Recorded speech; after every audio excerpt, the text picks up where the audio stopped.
Hi everybody, welcome to my YouTube channel, and today I have a guest.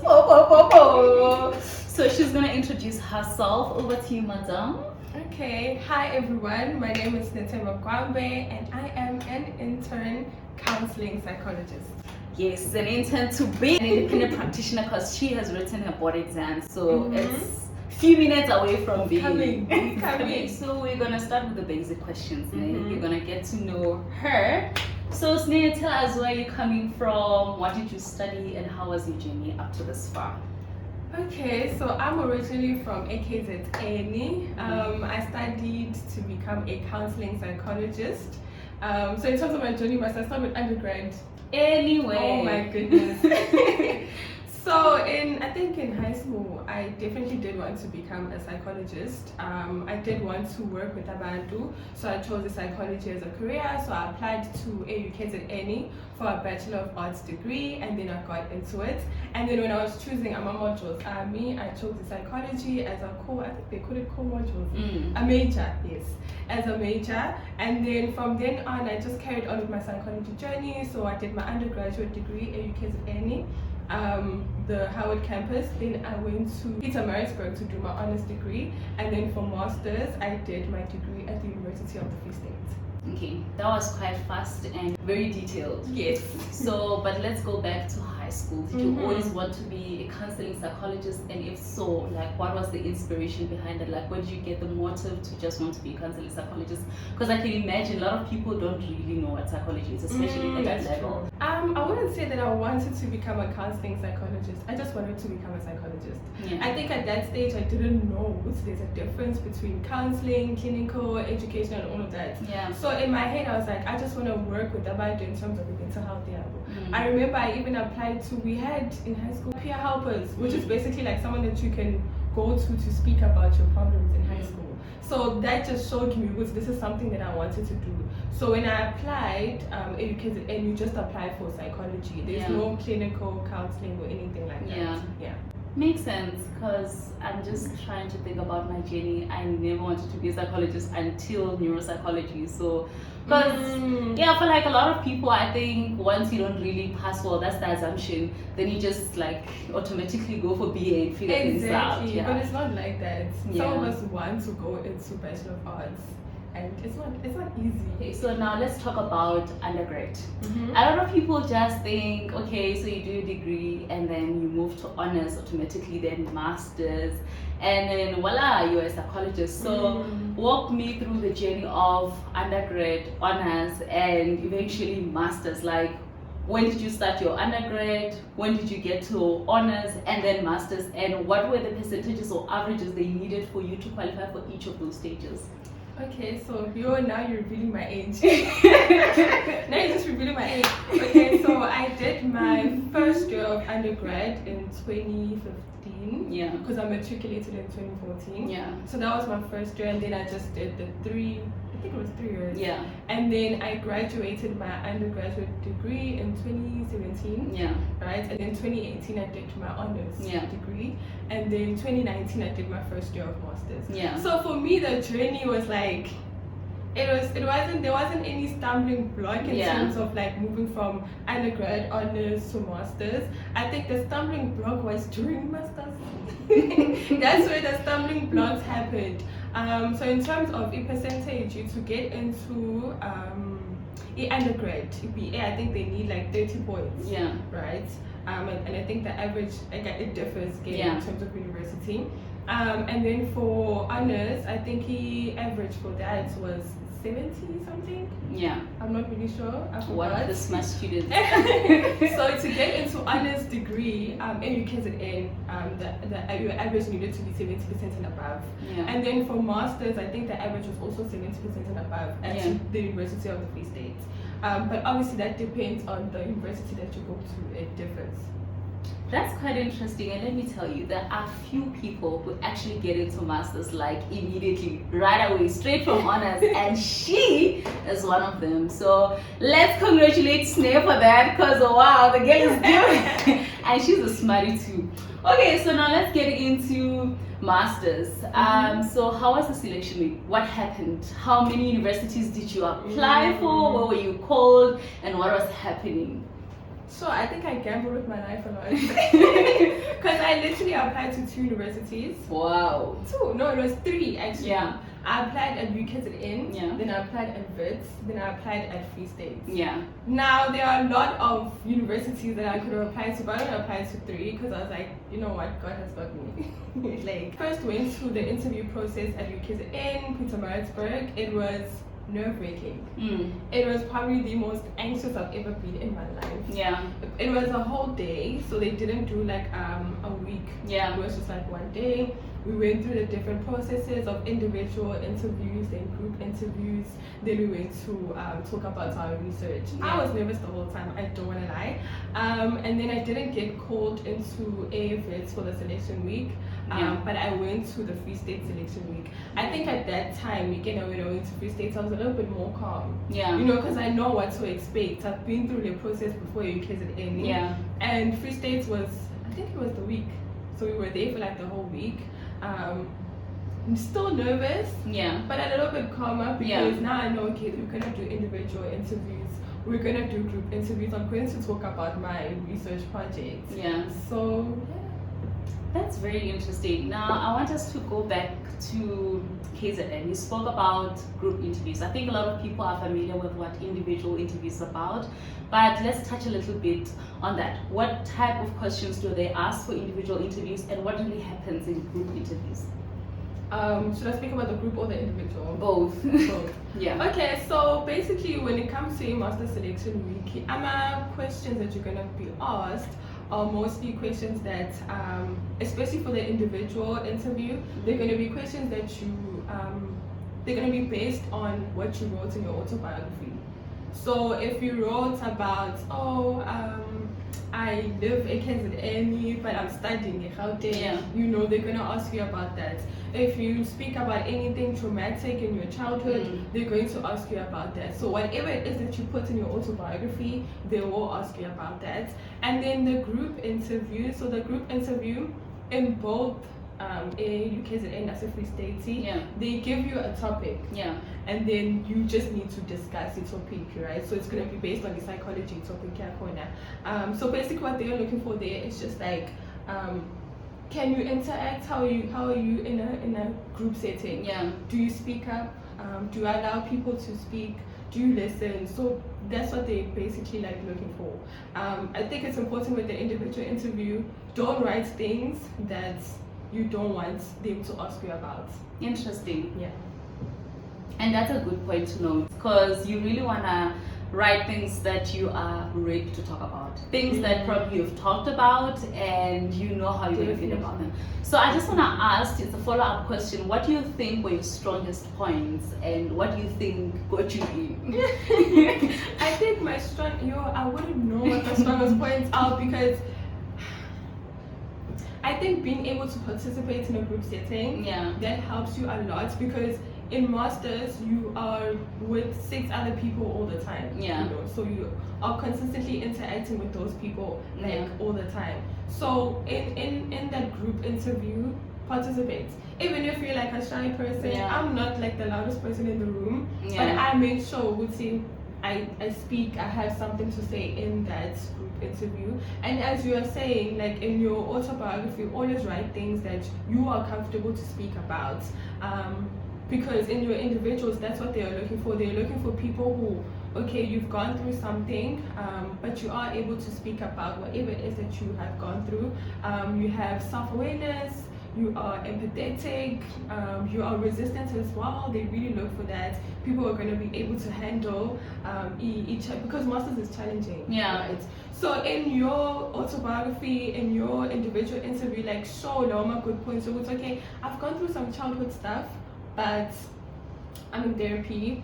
I'm very much aware that this is affecting me, and this is how I have overcome it. I have self-care stuff that I do to take care of myself. So I don't know, I'm not really sure I answered your question. Yeah, you did. They know what they're looking for. Yeah. But always represent yourself in a good light. Always. Interesting, because a lot of people are struggling, and I think it's gonna take years and years to actually figure out what those selection panels are looking for. Because wow, guys, wow. But I guess what's Nina said is very helpful, and you're noting it down. Okay, so you said quite a number of things that I want to follow up on. First one, you talked about applying to 3 different universities. How much did that cost? And you traveled to Free State? If so, how much was it? And how do you feel about this, like, financial implications to selection weeks? Sure. I feel like they need to help us out. But why would they? But it was back before COVID when I was applying. So they were, like, right now it's all online, so there's no need to like travel. But I had to finance myself when I went to Free States, because I had to go there physically to attend the interviews because they were face to face. I don't remember how much it was. But I take bus to Free States, it's like 6 something. You know, going there and then you come back. So, and then you have to find accommodation as well. So you have to find it yourself. But I think now it's better because it's all online. Yeah. So you don't have to go to that place. Now, let's get into masters. Or is there anything else that you want to add before we move to masters? I feel like before we get to masters, I feel like it's important if you're applying to masters, know which category that you want to go into. Oh, like that's very important, because a lot of people are, and a category should go with your personality, I want to say. Yeah. Because a lot of people say they want to go into clinical, but like, do you really know what clinical psychologists do? Like, do you really know? Because it's different to counseling, it's different to educational. And your personality, because I feel like I applied, when I went to Free State, I applied for clinical. Yeah. But I feel like they saw which my personality is more suited for counseling psychology, right? So I think your personality goes with like the type of psychology you want to go into, and I think it helps to not waste time or see which category am I more interested in. So do your research, find out what's the difference between counseling, clinical. There's also educational psychology, there's industrial psychology, there's research. I think there's neuropsychology as a category. So do that research, take time to find out and figure out what's okay. Mina, if I'm saying I want to go into clinical psychology, do I want to work in a hospital? In a psychiatric hospital, not even just a hospital. In a psychiatric hospital with people who have severe mental illness? Or am I more suited to working in a school as an educational psychologist because I like working with children? Or am I more suited to working in a university setting as a counseling psychologist because I like working with young adults, people who are able to articulate themselves a bit more? Or do I want to be a researcher? So doing that research before applying for masters is going to help a lot. One thing that you said, which I didn't know, you said you went there for like clinical psychology, and then they took you to counseling psychology. I didn't know that happens, guys. That's first time hearing this, and I'm just like, what? Yeah. Okay, so how did you feel? Let's start there. How did you feel when did you know first? Like, did you know that you were going for counseling psychology, or when you got there, that's when they told you? So when I got there, I was like, I'm interviewing for clinical psychology, right? And then when they called me after to let me know that I'd gotten into the masters, they were like, oh, but we've taken you for counseling. I was like, but that's not what I want. That's not what I want though. But in my mind, I was like, you know what? I know how difficult it is to get into masters, so I'm just gonna go into it. You know, but already I told myself, over time, I want to be a clinical psychologist because I didn't do my research. You know, guys. You know, God really puts you in the direction that you're supposed to go in, because in my mind I was like, I'm clinical, but now reflecting back, I'm like, I'm so happy they put me into counseling because I couldn't. I'm not a clinical psychologist, I'm a counseling psychologist. Do you want to speak more to the difference between clinical and counseling psychology? Yes. So counseling psychology, we deal with mild to moderate mental illnesses. Yeah. And then clinical psychologists, they deal with severe mental illnesses. So meaning, that's why I was saying that clinical psychologists, they work in psychiatric complexes. Yeah. So that's where they work. Me as a counseling psychologist, I wouldn't be able to go and work in a psychiatric complex because I haven't been trained in that way, right? So Tina, we would work in university settings. I can work in a school, but that's more for educational psychologists. So when I'm talking about mild to moderate, I'm speaking about grief, I'm speaking about adjustments, I'm speaking about depression, anxiety, and then your moderate, your severe mental illnesses would be like somebody who's severely depressed and they are suicidal, then they need to be hospitalized. I'm speaking about bipolar, mania, someone who's in a manic episode. I'm speaking about someone who's experiencing an episode of schizophrenia. So that's the severe stuff. So they mostly work in psychiatric hospitals, complexes, so that's where they would be. And Tina, we are more on like universities, schools. Correctional services? Correctional services, yes, correctional services as well. Rehabilitation centers. Interesting. Okay, now let's get into masters, Masters. We have arrived. What's going on in masters, guys? Because a lot of people will say masters is hard. Is that true? It's true. I don't want to lie to you. Masters is so true. It's difficult. Because there's like such a huge jump from undergrad to honors, where it's more. We're learning the theory. We're learning about Freud. We're learning about Becky. It's just theoretical stuff. And then now you go into masters, it's like, okay, now you need to apply these things. And it's more in depth. It's not like as surface level as you learn it in undergrad. It's more like in depth, like, okay, Beck speaks about the ABC model. How do you apply that in a session? You know, so now you need to kind of change your mindset. I think what's also, I want to say it's difficult, it's challenging. What's also challenging about in masters is that you are learning, you have class from 8 until 4:30. After that, you need to go and see a client, so you need to manage that as well. You need to write process notes. It's taxing. Some of us are not at home. Some of us are in different provinces. You have no social support. You have to learn the language. You're surrounded by abantu who are new to you. So it's like it's challenging. Masters is really, really challenging. There's a lot of work. It's a lot of concepts. Every single week you're learning a new theoretical approach that you have to go and apply. You have assignments, you have tests, you have exams. It's a lot. And what was your favorite theoretical model? CBT. That's my favorite. I go like back then it used to be CBT. I stuck to CBT, but right now I'm like slowly changing into psychodynamic because it's more emotion focused, and I'm enjoying that. How do you take care of your mental health during masters, and what worked for you? How do I take care of my mental health? I think social support, that's so important. I think what helped me during my master's year is just having that relationship with the people that I was with, the other girls that I was with, because it was an all-female class. So having Leo relationship really like helped a lot, you know, taking time to like, okay guys, we're just going out. We're gonna have time to ourselves, spend time together, let's not speak about work, let's not speak about masters, let's just be us. Right? And I think during that time also I got closer to God. I started praying more because you know what? It's very challenging. It was very challenging. So I took my spirituality a bit more during that time, a bit more seriously during that time. I used to call home a lot. Whenever I got a chance to go home, I would go home. Right? Because I missed home. So I want to say something, but I'm not going to say it because there are other alternative coping mechanisms that But we talk about mental health, right? So that's also. But I don't want to lie, guys. Having a good class dynamic, it helped me so much. It helped me a lot. Because masters, we suffer. I guess that's why they put so much effort into like selecting that smaller or group, I guess. I don't know.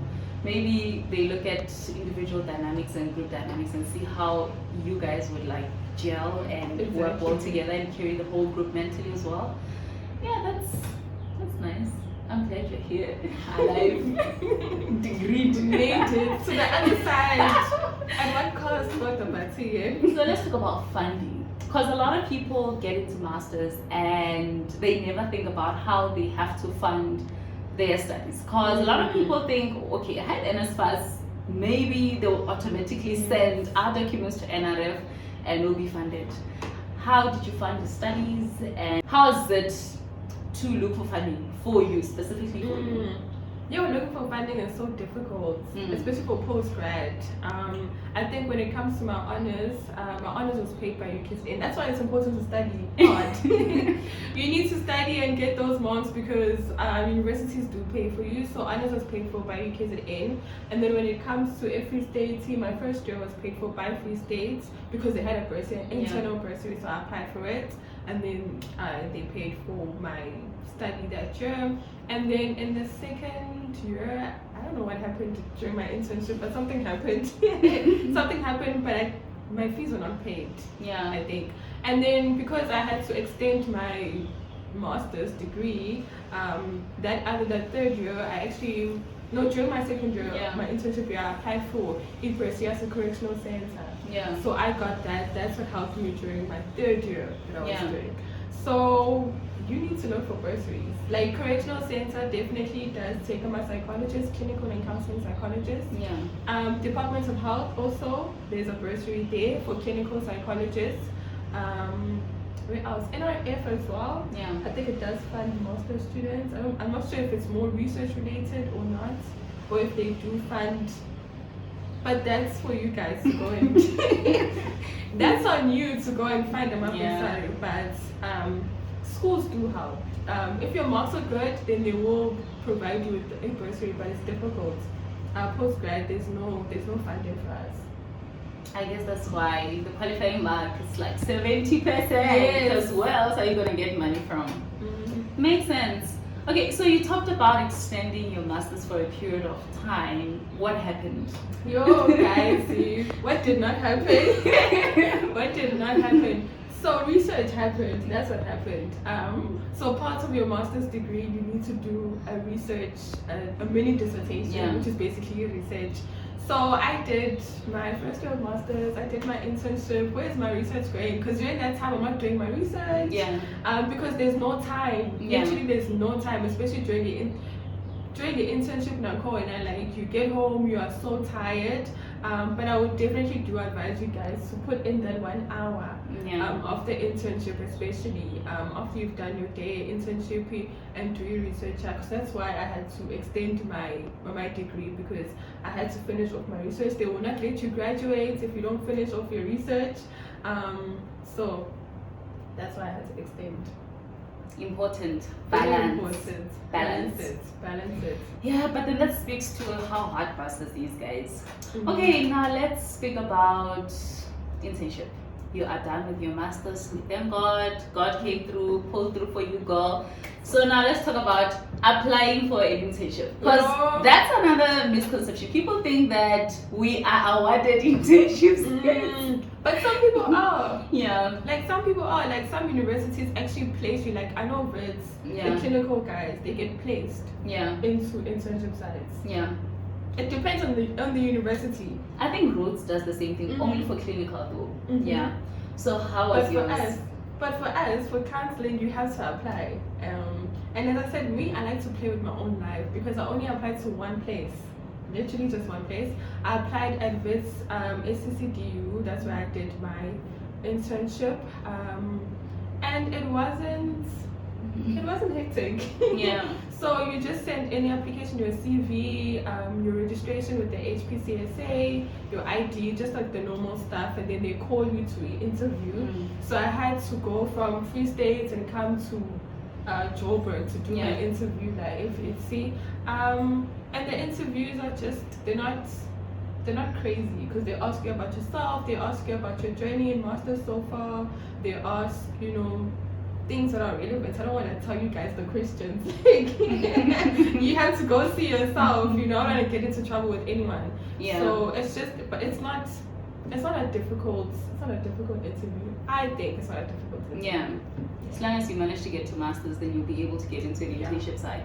Okay, that's nice. And then overall, how was like your internship experience? How can you describe your internship experience? My internship experience was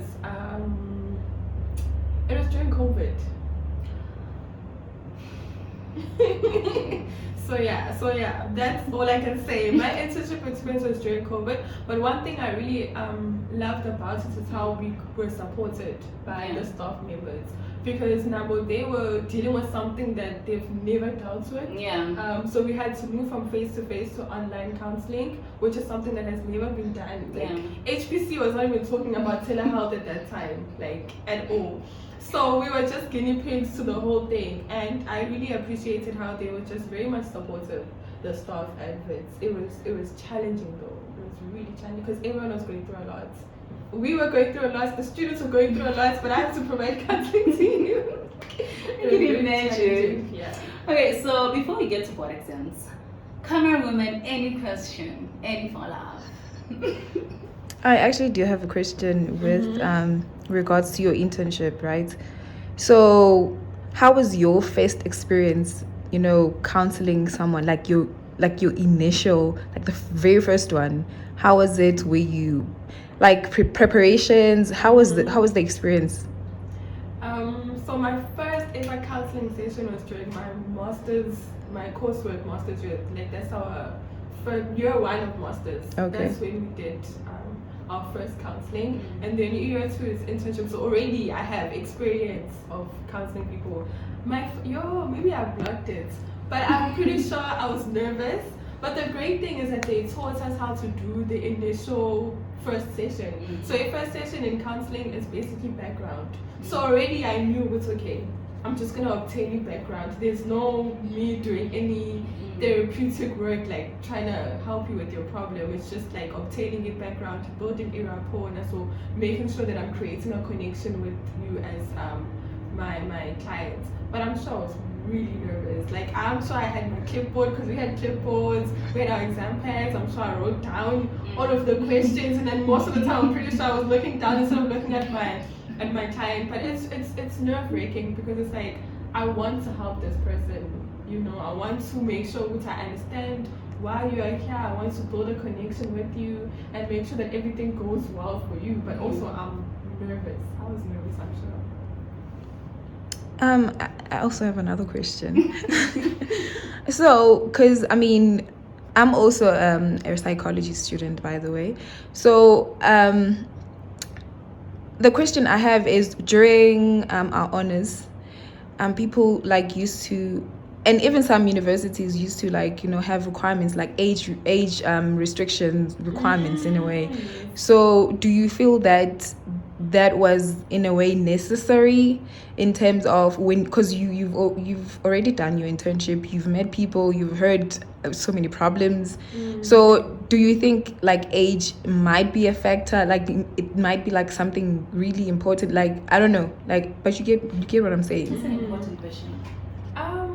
Sure. I feel like it's a yes or no. I feel like yes, because at that time when I was in my master's and doing my internship, I was like 22, 23. So I was still young, and problems are overwhelming, and sometimes you don't know how to handle, what people bring, to you in your sessions, and you're overthinking and you're anxious and you haven't developed yourself, right? So I think, yes, I feel like age is important. I feel like 25 and over, please, you can start taking us into masters, and you can start taking us into internship, because at least I've had more time. My frontal cortex is developed at that point, right?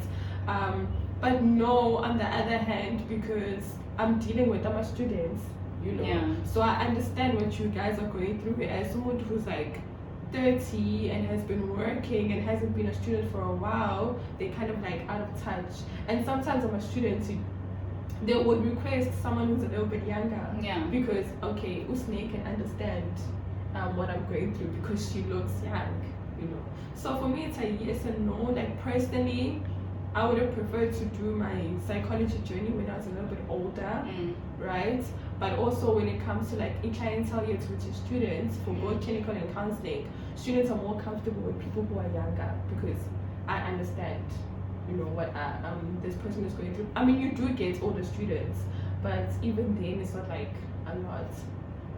Well, thank you for that perspective, because I never thought of it that way.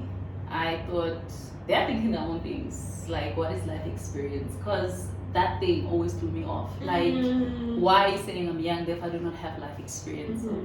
Yeah.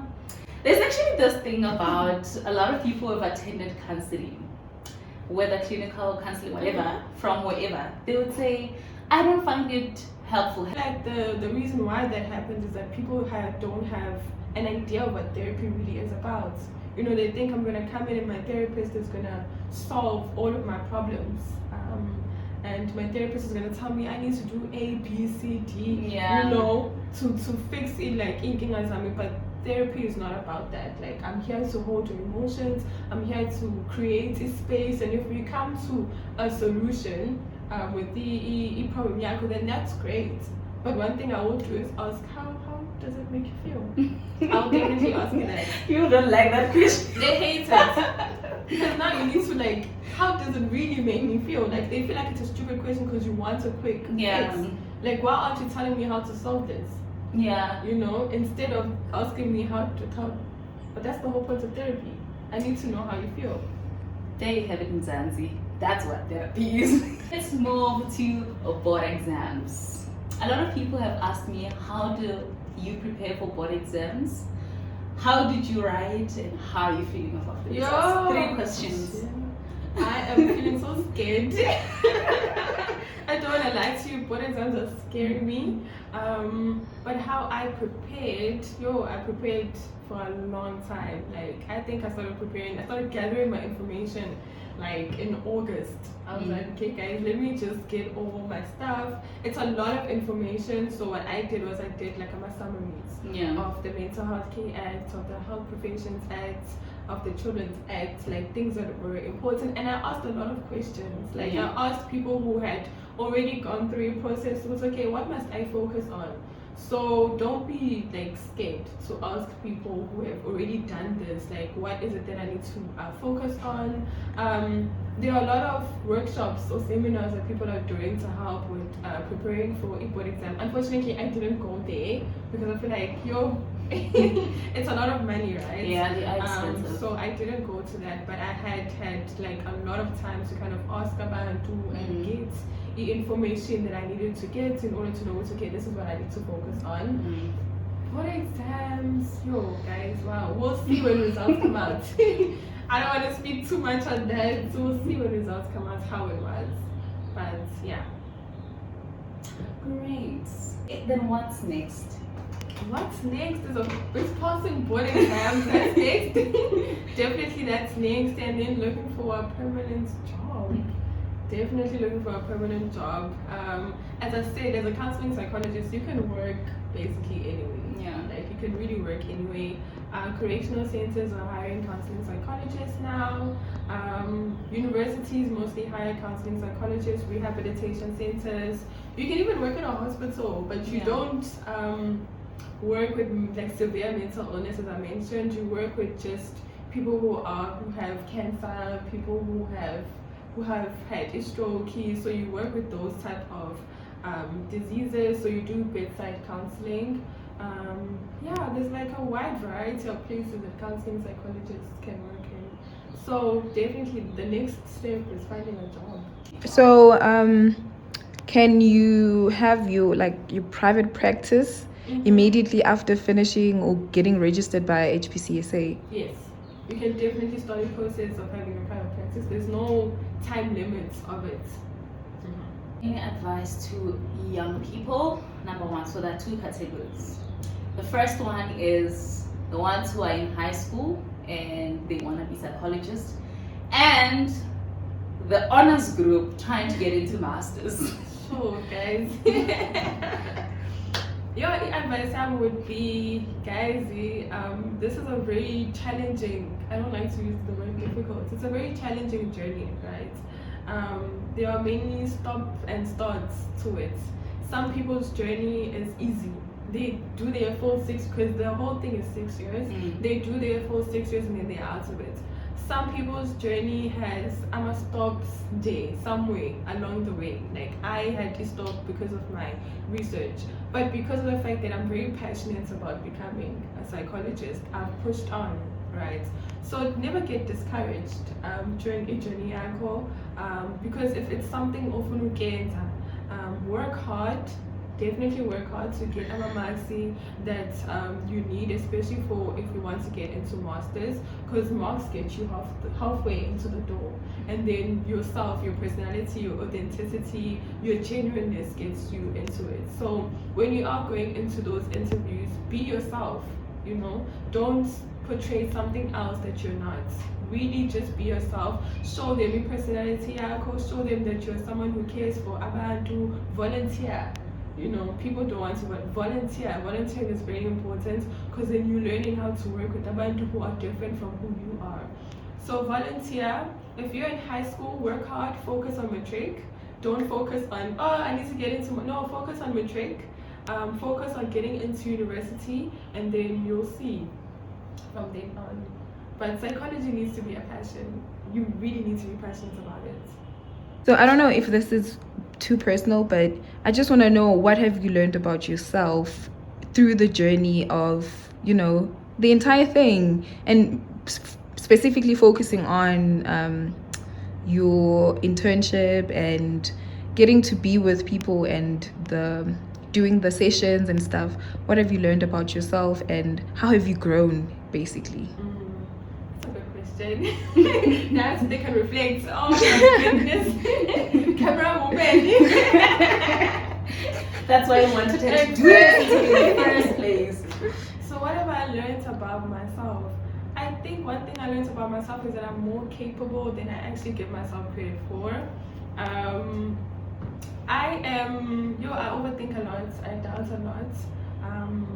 But seeing where I am now, I realize, no man, you are made for this, because being in a counseling session with Umundu, you are thinking so many things, like, am I helping this person? Are they getting anything out of this session? Do they even understand what I'm trying to say when I'm explaining the CBT or a psychodynamic to them? So you tend to doubt yourself a lot, right? But when I come out and I go into supervision and I'm getting a feedback from my supervisor, I'm like, okay, I actually know what I'm doing, right? Yeah. So I've realized how capable I am. I've started validating myself a lot and pouring into myself a lot more than I previously did, because I started learning with, oh no, I have a very negative voice, So I'm trying to work on changing that negative voice and kind of being a little bit more positive. So I think I've grown in terms of also being able to interact a lot more with people. Psychology has made me more confident, right? I'm an introverted person. I used to keep to myself a lot, but because psychology requires you to interact with abantu and be in a session with umuntu and interact in the master setting and ask questions and all of that, so psychology has made me a lot more confident in myself, and as I'm growing together, I'm getting more confident in myself as well. So yeah, psychology changes you. I don't want to lie. You're not going to be the same person that you were at the beginning of your journey in undergrad. As I'm a totally different person. I'm somebody who trusts themselves a bit more. I'm somebody who works harder. Because undergrad was just I'm just chilling. Then you go up and you're like, I need to work. So I'm a hard worker. Work ethic corner. I'm not lazy. I'm more confident, I'm trusting myself, I'm feeling a lot more comfortable in myself now as well. So, and you learn about people. So now I know how to interact with the bank based on personality. And that's very true. I don't know this lady, by the way, recently met. But there is that connection because of, you can, there's this, nurturing, caring, this energy, I don't know how to describe it, because I'm not a therapeutic person, but that's true about her. Is there money in psychology, guys? There's money in psychology. What do you mean? Oh my goodness, guys. There's money in psychology. Depending on the place that you work at, especially private practice. Guys, you must ask people who are in private practice how much they make. Yeah. You're charging 1,000 rand a session. How many people are you seeing? But obviously it's a build out. You have to build a clientele, but you can definitely make money in psychology to sustain you. You're not going to be rich, but you're going to be comfortable. That's what we want, comfort. Okay, so we have come to the end of the video. So we're having a twin. She actually has a twin. You're going to see the twin. You're gonna hear more about it, don't worry. So we have come to the end of this video. Thank you so much for watching. Don't forget to subscribe. KZN, like, comment. Subscribe and comment. She will respond. She will be a subscriber today. She will respond.